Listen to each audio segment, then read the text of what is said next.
October 13, puro 1,000 meters ang karera.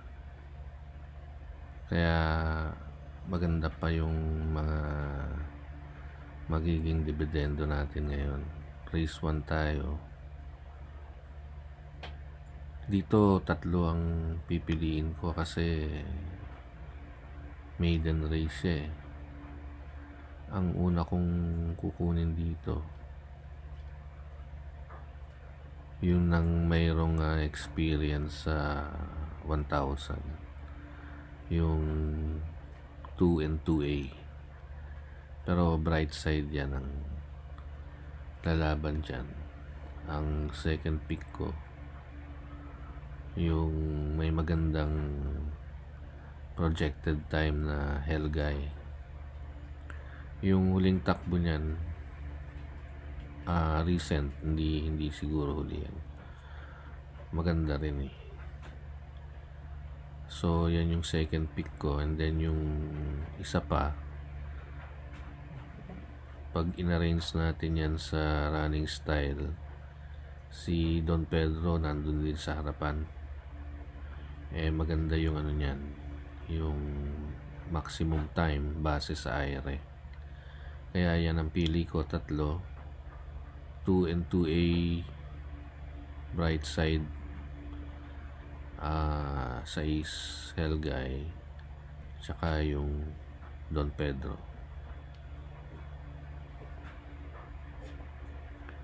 Race number 2,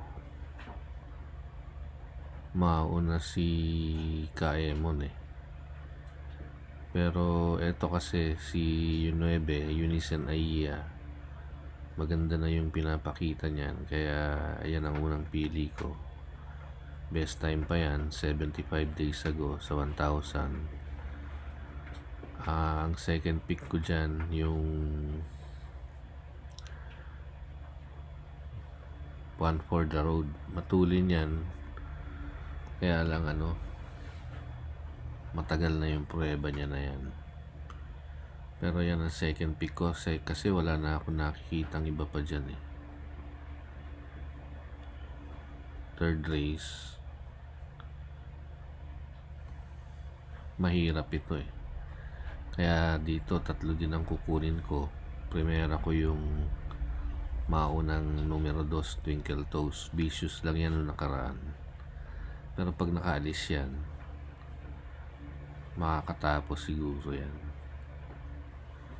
Pangalawa ko yung Heritage. Yan ang may experience yan sa 1,000 na magandang tempo. And then third pick yung Arigato, kasi nanalo yan noong nakaraan tsaka maganda yung aire. Pero mas pabor ako doon sa unang dalawang pili ko, yung 2 tsaka 6. Pang protection ko lang yung Arigato. Race number 4. So palagi nyong i-arrange or imagine niyo kung sinong mauna. Gold and silver mauna dyan kaya pipiliin ko na yan. Maganda rin yung average time niya sa 6 na takbo. Ang second pick ko yung numero 4 na Caloocan Girl, kasi maganda din yung experience niya sa 1,000. Dalawa lang pipiliin ko dyan kasi parang hindi ko na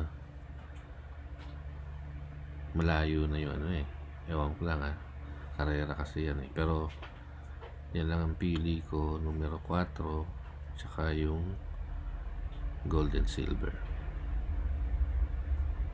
Race number 5, RS running style yan.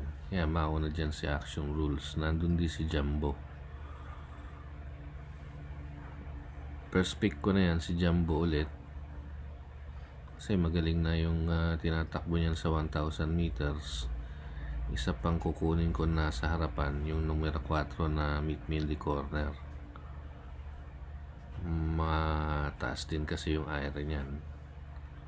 tsaka yung output niya sa time 60.6. Although mas magaling si Jumbo, mauna pa, kaya mahirap din yung karera na yan kung magkalutsahan yung dalawa, kukuha ako ng isang pang safety, kaya tatlo ako dyan. Yung numero 9 na private dining. Race number 6, kukunti lang yan, kaya pwede na dyan yung dalawa. Lucky Choice, maganda na yung kinikilos niyan, kaya yan ang unang pick ko. Second pick, yung Quick Back, maganda aire, maganda yung average time, kaya silang dalawa. So makikita nyo naman pagka nagtitip ako, may basehan, hindi lang yung kursonada ko yan, statistics po yan, tsaka syempre yung experience natin kung paano pinipili yung mga posibleng contenders. Race 7, mauna dyan si Fortress, pero meron ako nakikita dyan parehong may panalo, yung 7 na Malibu Bell tsaka yung Cupid Bell, parehong magaling yan kaya yan ang first pick ko, kaya dalawa lang kukunin ko dyan. Yung isa, pag meron ka ng de bandera, midfield o kaya stalker ang kukunin mo. So ang kukunin ko dyan, may experience din sa 1,000 na recent, yung Buhayang Bato. Last race tayo, kukunin ko na dyan yung numero 1, Biglang Buhos, pero pangatlo ka lang yan. Ang unang pili ko dyan yung Real Equity, nabisto na yan kaya tingin ko ipapanalo na yan. 12, tatlo ako dyan kasi marami. Yung isa ko, yung nandun di sa harapan na Galloping Ghost, pero tingin ko tsamba na lang yan pero mauna kasi, kaya hindi ko na iiwan yan. So yun, 8 karera, kaya mag-ingat kayo kasi 1,000 meters yan. Good luck.